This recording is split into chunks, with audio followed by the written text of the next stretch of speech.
ayan, gagamitin na naman natin itong medyas. Hiniya ko ng isa. Ito na lang, black. Kasi, aalis kami ni Mister. May lakad kami.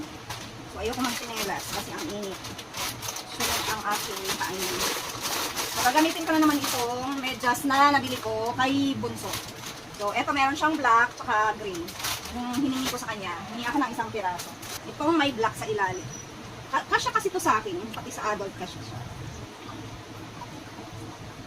So, kung gusto niyo ng ganito, ilalagay ko yung store nito kung saan ko siya nabili. Maganda siya sa mga estudyante na pumapasok.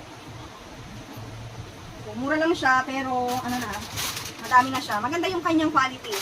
So, hindi ko to babalikan kung hindi siya maganda. Meron din sila nitong plain white tsaka plain black. So, ito lang yung binili ko, yung may color sa ilalim.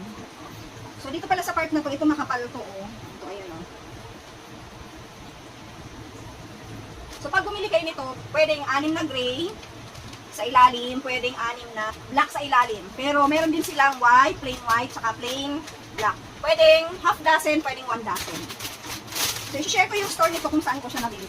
So, ganyan siya. Pag nakatalikod ako, ganyan yung haba niya. Pero, ibababa ko to ng kaunti, masyadong mataas. Ganda! Yan o.